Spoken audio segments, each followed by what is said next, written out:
चलिए next question शुरू करते हैं आगे, ठीक है। तो कोई दिक्कत तो होगी नहीं आप लोगों को।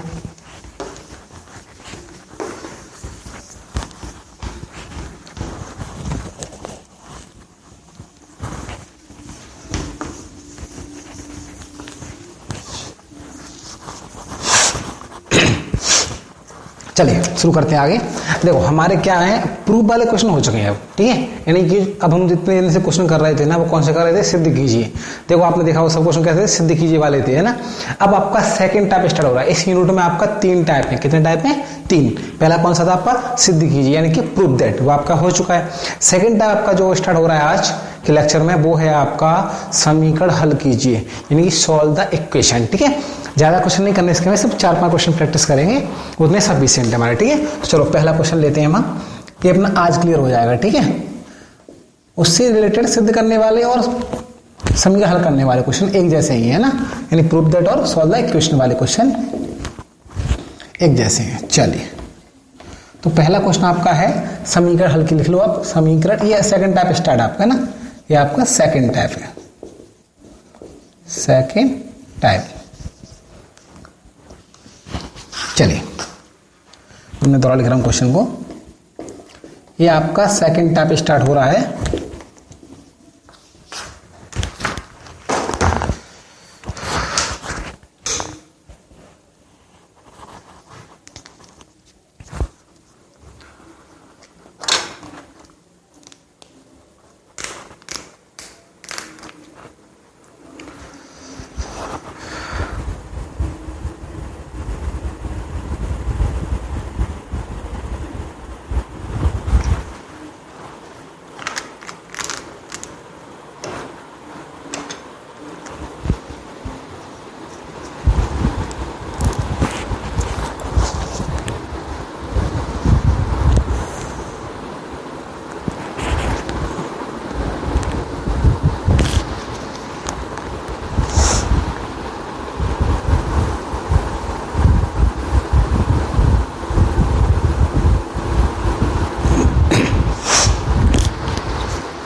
चलिए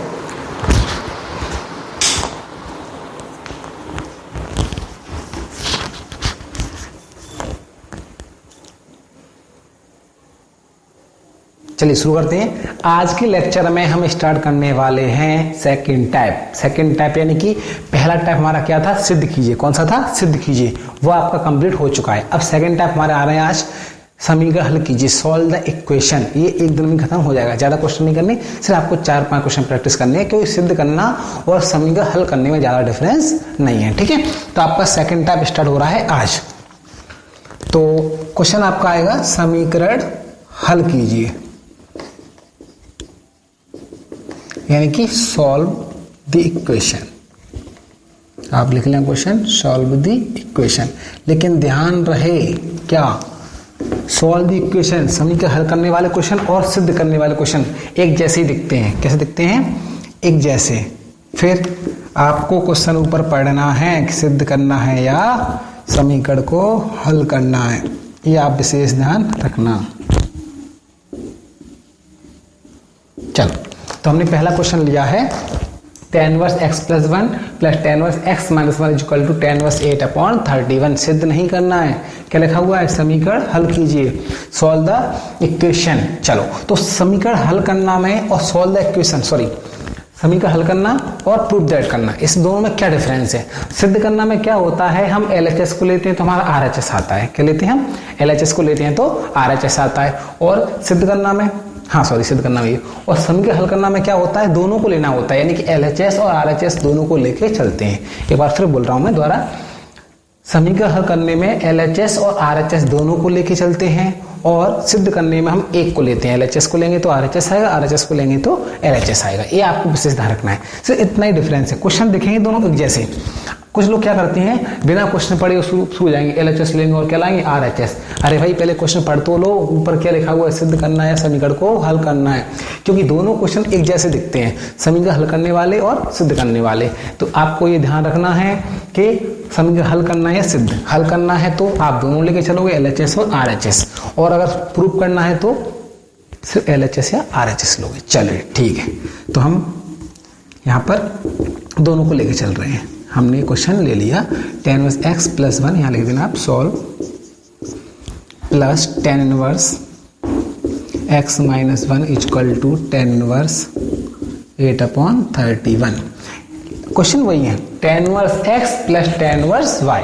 tan inverse x plus tan inverse y क्या होता है, क्या डिफरेंस है, इसमें दोनों को लेके चलना होता है। यहाँ पर x की वैल्यू फाइंड करनी है, ना कि हमको प्रूफ करना है। ठीक है, समीकरण हल करना में दोनों को लेके चलना है, वैल्यू फाइंड करते हैं, प्रूफ नहीं करते हैं। फॉर्मूला वो लगेगा tan inverse x plus tan inverse y क्या होता है, tan inverse x plus y upon 1 minus x into y. Formula आपको याद होगा, नहीं है तो करो। tan इनवर्स से tan इनवर्स तो हट जाएगा। ठीक है, ये 1 से 1 कैंसिल, x और x कितने हो गए 2x।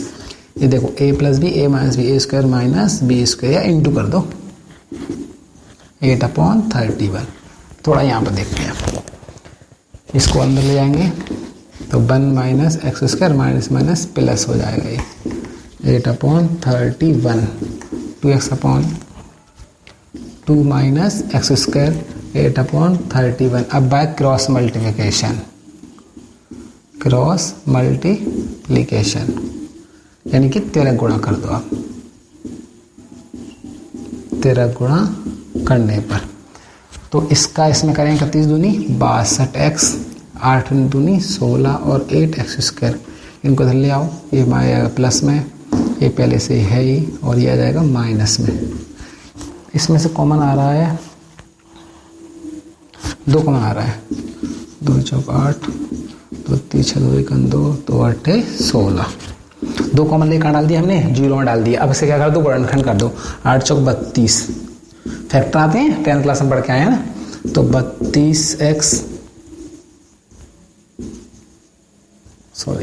32x minus x, 31x और 32 एकन 32। यहाँ पर 4 कॉमन आ गया तो एक्स स्क्वायर प्लस 8, यहाँ पर माइनस 1 कॉमन आ गया तो x, यहाँ 4x कॉमन आएगा, सॉरी है ना, x प्लस 8 इक्वल टू 0, तो x प्लस 8 और 4x माइनस 1 इक्वल टू 0। ये आपके फैक्टर हो गए, 10th क्लास में बढ़ के आएगा, फैक्टर आपको अच्छे से आते हैं। ठीक है, चलिए तो इसको थोड़ा सा आगे सॉल्व में यहाँ कर रहा हूँ। तो बात समझ आपको आ गई, ये फैक्टर करनी है, क्या करनी है, फैक्टर। चलिए तो x प्लस 8 और 4x minus 1 equal to 0, x प्लस 8 इज इक्वल टू 0 और 4x minus 1 is equal to 0, x equal to यहाँ से आ गया -8, ऐसे आ गया 1/4। इसको हम क्या कर देंगे, छोड़ देंगे, क्योंकि माइनस का है तो ये संतुष्ट नहीं करेगा। आप दोनों लिख दो आंसर, कोई दिक्कत नहीं है यहाँ पर, तो ये आपका आंसर आ गया। ठीक है, तो ये बहुत सिंपल क्वेश्चन है ना। तो अपन सेकंड क्वेश्चन लेते हैं। तो आप बात समझ आ गई, सिद्ध करने वाले क्वेश्चनों में और समीकरण हल करने वाले क्वेश्चनों में सिर्फ इतना ही डिफरेंस है। कितना डिफरेंस है, उसमें हम LHS लेते हैं तो RHS आता है, RHS लेते हैं तो LHS आता है। लेकिन समीकरण हल करने वाले क्वेश्चनों में क्या होता है, LHS और RHS दोनों को लेके चलना होता है। ठीक है, सिर्फ इतना ही डिफरेंस है और कोई डिफरेंस नहीं है। ठीक है, तो यहाँ पर आपके दोनों आंसर आ गए। अब हम बात करते हैं, अगला क्वेश्चन लेते हैं सेम इसी टाइप का। ओके, चलिए बहुत सिंपल क्वेश्चन है ये भी। सेकंड क्वेश्चन आपका ले रहे हैं हम, वही लिख लो, समीकरण हल कीजिए। Solve the equation tan inverse 2x plus tan inverse 3x equal to π/4 equal to π/4। यहाँ लिख लेना समीकरण हल कीजिए, यानी कि सॉल्व द इक्वेशन। ठीक है, चलो लगा दें formula, tan inverse x plus tan inverse y। इसमें सिंपल क्वेश्चन पूछते हैं यार, टफ पूछते नहीं, इसलिए मैं करवा ही नहीं रहा।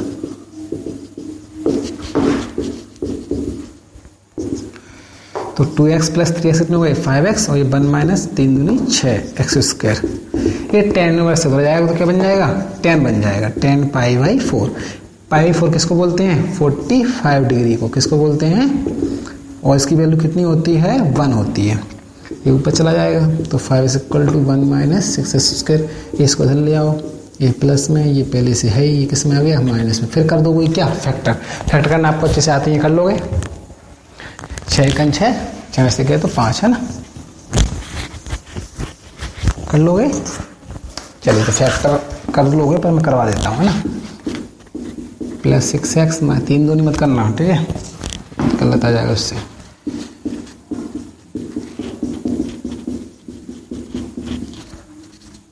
तो x प्लस 1 और 6x माइनस 1 इक्वल टू 0। तो x equal to -1, x equal to 1/6। इसको अपन निगलेक्ट कर देंगे ना, क्योंकि ये यहाँ पर जो क्वेश्चन है ना इसको संतुष्ट नहीं करेगा। प्लस आ रहा है, ये प्लस नहीं आएगा, इसलिए इसको निगलेक्टेड लिख देना, इसको छोड़ने पर। तो आपका आंसर आ गया x इक्वल टू 1/6, ठीक है। तो ये आप क्वेश्चन वीडियो पॉज करके नोट कर लेना ना, नोट्स बनाते चलना, ध्यान रखना आप लोग, ठीक है। क्वेश्चन जितने मैं करा रहा हूँ उतने सफिशिएंट है अभी हाल फिलहाल, तो आप इतने क्वेश्चन करते जाओ। थोड़ा मैं भर लूँ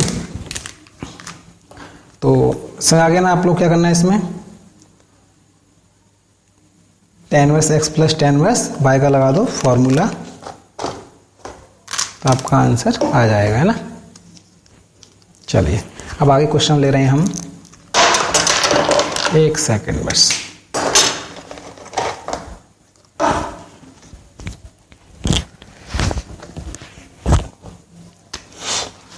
चलिए अगला क्वेश्चन है आपका, वही सॉल्व द इक्वेशन, समीकरण हल कीजिए। Sine inverse x upon 5 plus cosec inverse 5/4 equal to π/2। ये है वही, हमको सॉल्व द इक्वेशन प्रूफ नहीं करना है। तो सबसे पहले मैं क्या करने वाला हूँ, देखते जाओ। इसको मैं चेंज कर रहा हूँ, कॉसेक को किस में, कॉस में कर लेता हूँ। तो कॉसेक होता है कर्ड बटे लंब, आधार आ जाएगा यहाँ से 3 आ जाएगा, कितना जाएगा 3। तो कॉस क्या होता है, आधार बटे कर्ड। ये आपको मैंने पाइथागोरस से चेंज किया, आप कर लोगे ना, सीखे हो वैसे अपन तो आप लोग, है ना, पाइथागोरस से चेंज करना। Sign inverse x upon 5 plus, इसको तो ले जाओ, किस में जाएगा, माइनस में। ये बहुत सिंपल तरीका है, ठीक है, इस क्वेश्चन का, इसलिए आपको ऐसे ध्यान रखना पड़ेगा। अब आपको सर ऐसे ही हो सकता है, इसमें लगा दो फॉर्मूले, इसको साइन में चेंज कर लो, है ना, तो वो भी कर सकते हो आप लोग, ठीक है। लेकिन क्या ये सिंपल तरीका है, तो आपको ध्यान रखना पड़ेगा। π/2 माइनस कॉस इनवर्स क्या होगा, साइन इनवर्स। अभी जो प्रॉपर्टी लगाई थी, साइन इनवर्स 3/5, कौन सी प्रॉपर्टी, ये वाली 16 नंबर की first. Sign inverse x plus, फॉर्मूले याद होने चाहिए, लेकिन तभी पता चलेगा 16 की फर्स्ट है ये, वरना आपको क्या पता 16 की फर्स्ट को है क्या है और क्या नहीं है। चलिए अब साइन साइन हट जाएगा, तो x अपॉन 5 इक्वल टू 3/5, 5 से 5, तो x इक्वल टू कितना आ गया 3। ये बहुत सिंपल क्वेश्चन, आपका आंसर आ गया, समझ गए। चलिए तो अगला क्वेश्चन एक और लेते हैं, वही सॉल्व द इक्वेशन। क्वेश्चन लिखते हैं ना आप, है ना, सॉल्व द इक्वेशन, ठीक है। ऊपर सबसे जब क्वेश्चन आप नोट करो तो लिख लिया करो, सॉल्व द इक्वेशन, अभी भी लिख लो इसमें। समीकरण हल कीजिए, tan inverse x plus 2 cot inverse equal to 2π/3, ठीक है। चलिए शुरू करते हैं। इसको आपको ध्यान रखना है, ये हमको गिवन है, सॉल्व द इक्वेशन है ना, इक्वेशन को सॉल्व करना है, ठीक है। पहले देना सॉल्व सेंस। चलिए tan इनवर्स x प्लस, देखो 2 cot इनवर्स x जो है ना, इसको हम क्या करने वाले हैं, तोड़ रहे हैं। 2 है ना, 2 cot इनवर्स मतलब क्या हुआ, 2 cot इनवर्स, तो एक एक अलग कर रहे हैं। cot inverse x plus cot inverse x अलग कर लिया, चलो ठीक है। अब देखो ये प्रॉपर्टी देखो, 16 की second property, tan inverse x plus cot inverse x equal to क्या होता है, π/2। क्या होता है, π/2। इसको उधर ले जाएंगे, किस में जाएगा, माइनस में। अब माइनस करना तो आपको अच्छे से आता ही होगा, तो कर दो। 2π/3 माइनस π/2 एलसीएम ले लो, 6 आ गया, तो 4π माइनस 3π, π/6 आ गया। एलसीएम तो आता है सबको, कॉट उधर जाएगा तो क्या बन जाएगा, कॉट π/6, इनवर्स है ना, उधर जाएगा तो कॉट बन जाएगा। और कॉट π/6 यानी कि π/6 को क्या बोलते हैं हम, 30 डिग्री। तो कॉट π/6, कॉट 30 डिग्री वैल्यू किसकी होती है, कॉट 30 कितनी होती है, √3, ठीक है। तो ये आपका आंसर आ गया, ठीक है। तो ये क्वेश्चन हमारा क्या है, सॉल्व द इक्वेशन वाले क्वेश्चन है ना। तो एक दो क्वेश्चन आपको होमवर्क में दे देता हूँ। ये आपके हुए सॉल्व द इक्वेशन। तो क्वेश्चन ये भी बहुत सिंपल टाइप के, आप प्रैक्टिस चाहो तो कर सकते हो बुक से, आपकी इच्छा है ना, जितने क्वेश्चन आप करना चाहो। वैसे जितने मैं करवा रहा हूँ वो IMP क्वेश्चन करवा रहा हूँ, वो सफिशिएंट है ना, बाकी तो आप बुक से और कर सकते हो। तो एक दो क्वेश्चन मैं आपको दे रहा हूँ होमवर्क में ना। अब एक टाइप रह गया आपको ओनली, कल अपने यूनिट खत्म करेंगे, कल अपना ये इस यूनिट का लास्ट लेक्चर रहेगा, वो है आपके सिंपलेस्ट फॉर्म। क्वेश्चन लिखा आता है राइट इन सिंपलेस्ट फॉर्म। क्या लिखा आता है? राइट इन सिंपलेस्ट फॉर्म, यानी कि सरलतम रूप में लिखिए, सरल